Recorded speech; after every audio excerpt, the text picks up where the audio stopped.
Booyaka. Yeah, so tonight normally Strack and I would do a cross-examine episode. But earlier today I officiated my Nana's funeral. And so it was a bit of an emotional time. And it was good though. It was a good service. I'm grateful for it. Sometimes when you're a pastor, man, you just got to do a bunch of stuff that you're not used to doing, or you just don't think about it. But there's always, when something happens in the family, you kind of come in and as a representative of the truth and of God, you do that. So I wasn't really up for doing like just a typical cross-examine show. My mind wasn't there, but I did have what I want to share on my heart. I actually was going to post this video yesterday, but I just got caught up in other stuff. So I want to talk a little bit about this. And even though a lot of this, what I'm going to say may be more referenced in marriage, right? With people who are married, but this is really like interpersonal conflict is something that all of us go through. Even if you never get married, if you have siblings, if you have roommates, you have coworkers, like we get in arguments, man. We fight with other people. And sometimes our fights get so intense. And if you're like me, you ever heard the phrase, man, they really know how to push my buttons, right? There's always certain people that just are more, you fight with them more than other people. Like there's a certain people that get on your nerves. What my mother used to say, you getting on my last nerve, just kind of that reality. But there's a reason our conflicts are really a challenge. And when I do a lot of marriage counseling, it's usually because people are stuck in a pattern of conflict argumentation. But in reality, if you have any relationships with people, then the possibility and the probability of conflict is going to happen. So what I want to do is just talk about why do we have conflicts, biblically speaking. And then I want to speak to something that I'm not sure if you may not have heard this perspective before of why are our conflicts so intense? All right. So I want to start with why do we have conflicts, biblically speaking? Now, typically, most people, unless you're a seasoned Christian or something, most people will feel like, you ever said something like, man, you make me so angry, or you have kids, he started it, right? There's this sense of this idea that someone else is the reason why I'm offended. They shouldn't have talked to me this way, all that, okay? We kind of have that perspective of like why we get in arguments. It's usually something's going on with me. It's usually something this person said, did, or didn't do, right? That becomes the motive for conflicts. But in the Bible, God's perspective on why we actually have conflicts is a little bit different. So let's read this. This is one of this verse, what we're about to read. These two verses have changed my life. So let me just say this right now. They have revolutionized the way I think about conflicts. If I get into an argument with my spouse, if I'm hard, anything with my children, anyone, these two verses we're about to read have changed my life and have given me a level of discernment that I wouldn't have had without these two verses. So let's read these together and then you'll see, and hopefully they'll help you as well. Here's the first one. James 4 verses 1 and 2 is what we're going to look at. Here's God's perspective on why we have conflicts, biblically speaking. Here's what he says. What causes quarrels and what causes fights among you? Okay, so why do you have conflicts? He's asking a sort of a rhetorical question because James is writing a letter to people. So they can't be like, they can't raise their hand. But he's asking a somewhat rhetorical question. And then he answers it. He says, is it not this, that your passions are at war within you? All right. Then he goes on to verse 2. And he says, you desire and do not have, so you murder, right? You covet and cannot obtain, so you fight and quarrel. You do not have because you do not ask. Okay, so here's the biblical perspective. So here's a question. What causes quarrels and fights among you? Here's my question. Why do we have conflicts, biblically speaking? What causes quarrels and fights among you? Is it not this? God's answering for us, that your passions are at war within you. Let me tell you something. As a guy who has been doing marriage counseling for 20 years, And as a pastor for almost 15 years, I can tell you that the majority of couples that I sit down with, and when I'm walking them through what's happening in their marriage, rarely does anyone come to the table and acknowledge that I got angry because of something that was within me. It's usually they said this to me, or I feel neglected, or they yelled at me, and don't get me wrong, those things genuinely tempt us. But God's perspective is your passions are at war within you. And then verse 2, you desire and do not have, so you murder. You covet and cannot obtain, so you fight and quarrel. So from God's perspective, when we are fighting with other people, there's passions, things that we really care about, that we want, are at war within us, right? They're at war. He says, look, your passions are at war within you. This is the real problem. So let me give you an example. This is a true story, and I'm ashamed to kind of bring this up because I'm grateful that this isn't my normal relationship. But the other day, I was picking up my older son, and I picked him up because I want to serve them. They hate riding the bus, but sometimes I don't feel like picking him up, all right?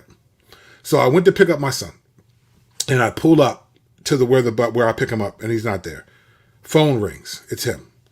Poppy, are you at the bus stop? And I was like, yeah, I'm here, son. What is it? I know him. You know your kids. I could tell by his voice he wanted to do something. He said, do you mind if I go with my friends to the library? I said, what library? He said, the one right beside his high school. And I was like, man, son, why didn't you tell me earlier? Like I was like, Dag, man, I'm here at the bus stop right now. And I was offended. I was angry. Not angry. I was offended, at least. I was intense. Maybe I was angry. Probably was angry. And then he said, I wasn't like yelling and all that, but I was like, man. So I said, man, you could have waited. You could have told me this before I got here. You waited until I got here. And then you're going to ask me, can you do it? And I said, I'm going to let you go, but next time you do this, I'm going to say no, man. And I said, be honest. When did you find out you wanted to go? And he said, just 5 minutes ago. And I was like, all right, man. Well, look, I'll pick you up when I pick up your brother. I said all this stuff and I hung up the phone. Immediately, I was convicted. And this is what the Lord revealed. I mean, I hate when people say the Lord told me this. This is what I thought about it. And obviously, I'm using this passage. Okay, what just happened? What did I want that I didn't get? What was the passion that was at war within me? And I was like, okay, 1, I didn't feel like coming to pick him up in the first place. 2, I had judged that he knew he wanted to hang out with his friends and he waited till the last minute. And when I asked him, when did you know? I thought he was going to be like, man, earlier. Then I would have been justified my anger towards him. But he said 5 minutes ago. There's no way that he could have called me in enough time. I would have already left the house. So here is clear. So let's practice this, right? What causes quarrels and fights? My passions are at war. What was my passion? I didn't want to have him. I didn't feel like picking him up in the first place because I was just chill. It was my day off. I just wanted to chill. I was like, I do a lot for my kids. I was like, man, let me just have a day. But anyway, I picked him up. I didn't want to pick him up. 2, are you desiring you do not have you? I wanted to get a call ahead of time before I left the house so I wouldn't have to come pick him up. So I had judged him that he knew about it way beforehand and waited to the last minute. So I was processing that. So I called him back within a couple minutes. And I just said, hey, big boy, I need to ask you for forgiveness, son. And then he said, well, Poppy, I need to ask you for forgiveness. And then he told me, I forgot you were picking me up. And so when they asked me to go, I was like, oh, no, my dad's coming. And then that's when I called you to find out. But I just forgot. I should have remembered and woo. And I said, you know what, son? Thank you for saying that. But the reality is my anger or the way I spoke to you, that didn't honor the Lord. I was angry. And I judged you. I judged that you knew that I wanted to pick you, that you wanted to hang out, and you waited till I came there to have to pick me up. And this is kind of a pattern, so it's not like a new thing. But I just said I judged you, and I believed my judgment, and then I took vengeance on you by being harsh with you. That didn't honor the Lord. Please forgive me, son. He was like, absolutely, I forgive you, Poppy. And we worked through it. But this passage helps me realize, okay, this really isn't about him wanting to go to the library. There's something else going on in my heart. And I've trained myself over the years to use James 4, was causing quarrels and fights. And I just say, okay, what did I desire that I didn't get? What did I want that I didn't get? That's the reason why. What's the passion? What's the passion that I wanted? I wanted to either not have to come pick him up, because he can catch the bus. I'm not just leaving. When I say that, I don't mean I'm abandoning my son, right? He can catch the bus. Or I wanted a heads up. I wanted so I didn't have to leave when I did. But I didn't get that. And so I'm at war now. The passions are at war within me. It wasn't about him, right? So this is how we start to, when I help couples see this, I kid you not, I lied to you not. I was meeting with a couple, and I said to the husband, I said, hey, so I said, why are you guys here? Why am I meeting with you guys? What's going on? And so they kind of shared this dynamic they have.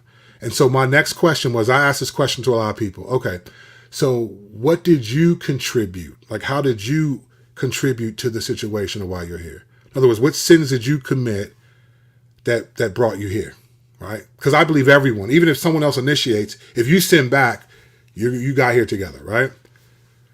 He couldn't think of it. He was thinking and thinking and thinking and couldn't think of it. And then I just said, bro, let me be honest with you. I think the reason why you can't see where your sin is because you're thinking about your wife's sin against you and you're comparing yourself to her.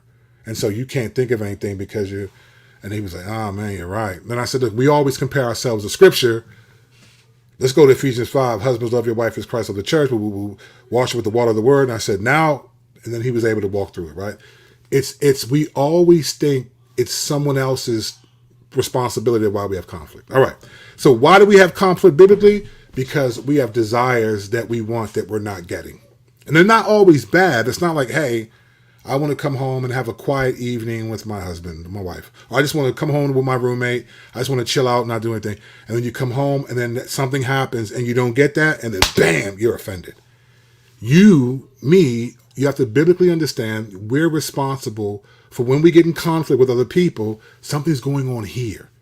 Even if it's like, I don't want to be talked to or treated a certain way, and they do that, bam, that's the passion. God never says it's your fault. From Genesis, what have you done, Adam? It was the woman you gave me. She bit the tree. The woman, it was the serpent. Adam blamed God and Eve. Eve blamed the serpent. God blamed all of them, right? We're always responsible for our actions. Now, that doesn't get to the real question, though. Here's the other question. Why are your conflicts so intense? Okay, you ever gotten in an argument, or there's certain people that just like, ugh, they just get under my skin? Why does that happen? Why are your conflicts so intense? Now, part of it is what we just read in James. You want what you want so badly that you get angry and you fight and quarrel over it. But I want to give you a different thought to consider. And I want you to hear me out. I'm not going to take too much more time, but I want you to hear me out on this. Part of the reason, especially when you have a relationship with someone that's ongoing, spouse, children, this is really big in marriage and parenting, co-workers, roommates, all of it, siblings, this applies to everyone. But let me tell you why our conflicts get so intense. And this happened to me and my wife. And it happens to a lot of people I counsel. Here's why. Because there's a difference between accusation and observation. Okay? There's a difference between accusation and observation. And I promise you, when I tell you this, and I'm not in any way being self-righteous or facetious, I failed in this plenty of times in my marriage.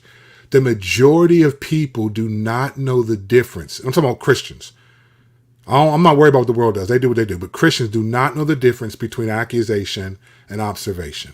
All right? So let me give you an example of an accusation versus an observation, right? Husband says he's going to do the dishes before his wife gets home, all right? He said, hey, babe, can you put the dishes away before I get home? And he says, yep, I'll do it. All right, babe, have a good time, whatever you're going to do, right?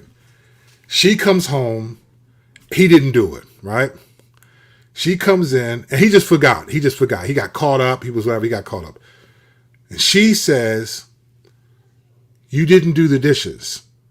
You didn't put the stuff away. What happened? And he was like, oh, I'm sorry, man. I was doing this and doing that. And she's like, you just don't care about anyone but yourself. Like, I do all the cooking and the cleaning around here, and you sat around all day. You don't care about anyone. You're selfish and all this stuff. And then he gets mad. What do you mean I'm selfish? I did it. And then all of a sudden you're arguing, right? And then she'll say, well, this is what I mean. Whenever I bring things up to you, you get upset. And then let me tell you what happened, okay?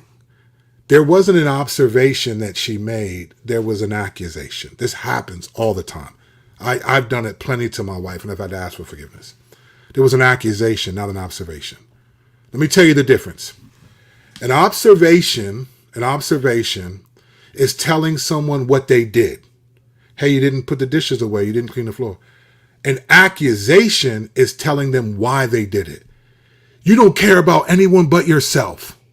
Okay? That's the accusation. An observation is, hey, you didn't put the dishes away like I asked. Can you? Oh, man, I forgot. Okay, would you mind still doing that because you said you would do it? Yep, I'll do it. That was my fault. But it became an accusation. You don't only care about yourself. I do all this stuff and you don't care about anyone I did. And then he gets like, what are you talking about? This has happened. This is so common in interpersonal relationships that people don't even see it. This is dangerous for another reason, which I'm getting ready to say, but you understand the difference. Let me give you the principle so you know. It's biblical to tell people what they did, not why they did it, right? It's biblical to tell people what they did, not why they did it. Okay, here's Matthew 18. If your brother sins against you, go and tell him his fault between you and him alone. If he listens to you, you have gained a brother. So like if he sins against you, go tell him you sinned against me. You don't tell him why he did it. You're selfish. You don't care about anything but yourself. Those are all accusations. And this is where the James 4 comes in. We get offended. Our passions are at war. We wanted the house clean. And we get so offended that we're telling the person why they didn't do it instead of what they did. And then here's what the other person hears. They hear they're being attacked by an accusation that's not true. What you mean I don't care? How do you mean I don't care? I do all this stuff. I provide for this family. And all of a sudden you're defending against an accusation, not the observation. The observation is true. You didn't do what you said, but it gets intense when you bring in an accusation. This happens all the time, and some couples don't know it. In my marriage, too, there was a period where my wife was like, see, you don't like when I bring things up to you. And it was like, nah, because you're not. This is how I learned this. I learned this because me and my wife had this dynamic. She would bring things up to me, and then I would get offended. And it wasn't the observation I was offended at. It was the accusation. My wife didn't just tell me what I did or didn't do. She would say why I didn't do it. And that's how she felt, but that wasn't what was going on in my heart. I just plumb forgot. I wasn't sitting around thinking like, oh man, let me just make her angry and I don't care. I want her to know I don't care. That's not what's happening, right? That's not what's happening. But this is what happens in relationships. Now let me tell you why this is biblically important. Why this is important. If you look up the word accusation or any derivative of it, accused, accuser, accusation, all of it in the Bible, if you use the ESV translation, that word will show up in the derivative, accuse, accuser, 48 times. Okay, 48 times.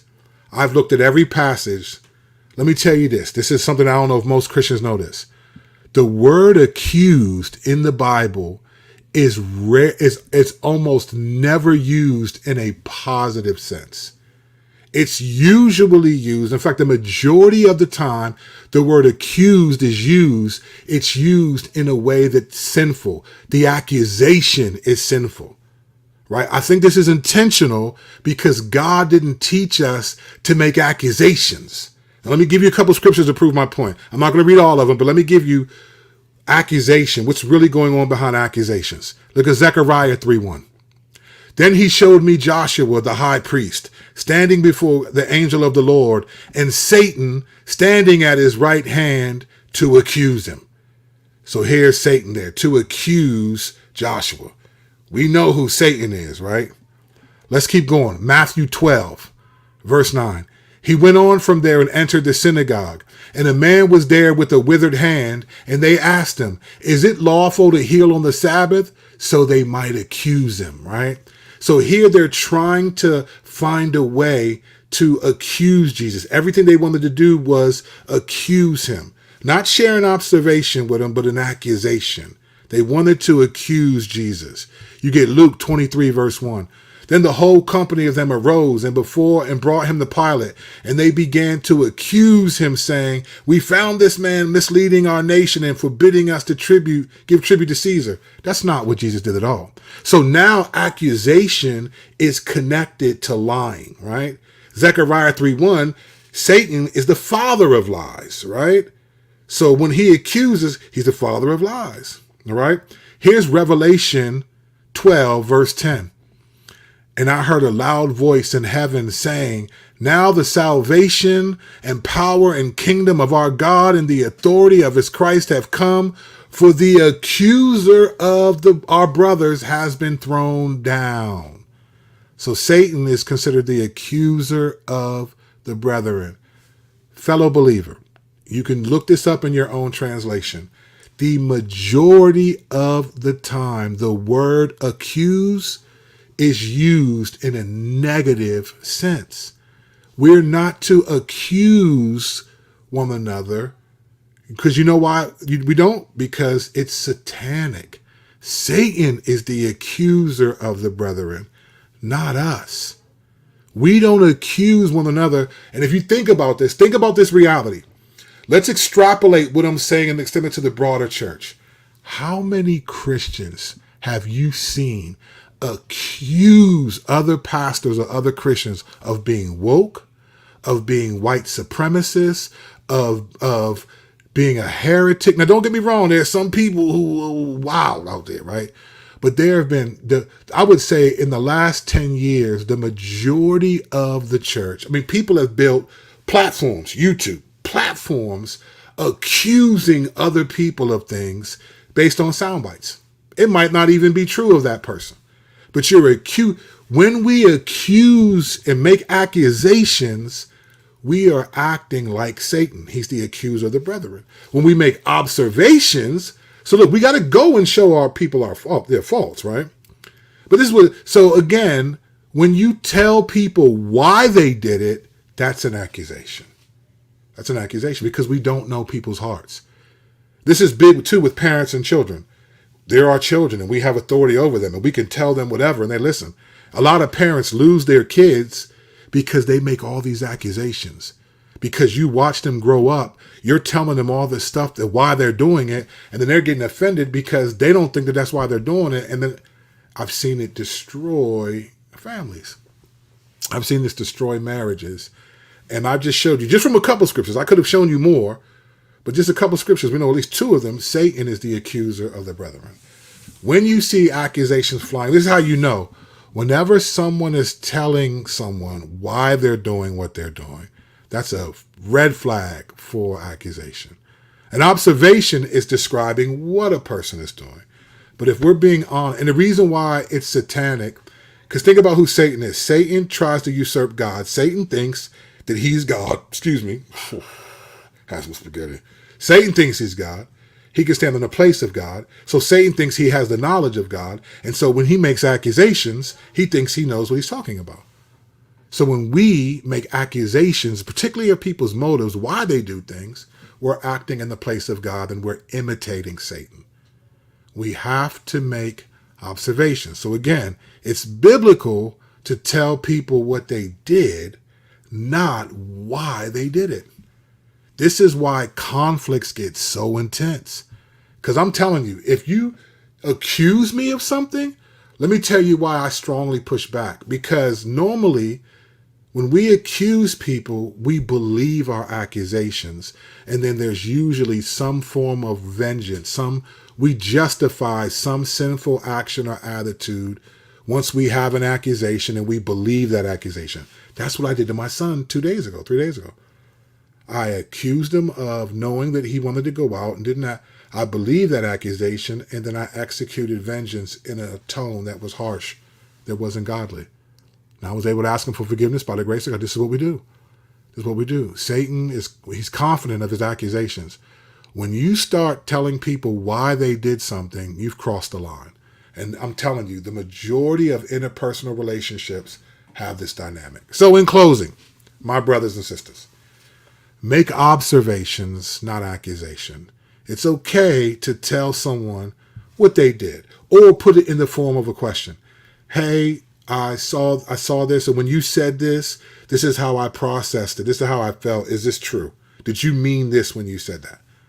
That's one thing I help couples say, and I do that with my, hey, sweetie, you sound like, I'm not going to lie, I got tempted when you said this because I felt like you were saying this. Is this what you're saying? No, that's not what I meant. Okay, good. All right, then tell me what you meant. So, but if I say, man, she just said that because she's offended that I ain't do it, and then all of a sudden now I'm making accusations. This is dangerous. It's satanic. And if I'm being honest with you, this has been the underlying issue in much of the American evangelical church. We've made so many accusations of fellow brothers and sisters.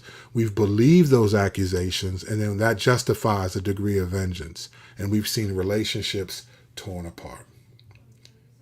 You disagree politically, you're just woke. That's why. Whoa, fam. I just disagreed with some of the political. You support, or you voted for who? You support white supremacy.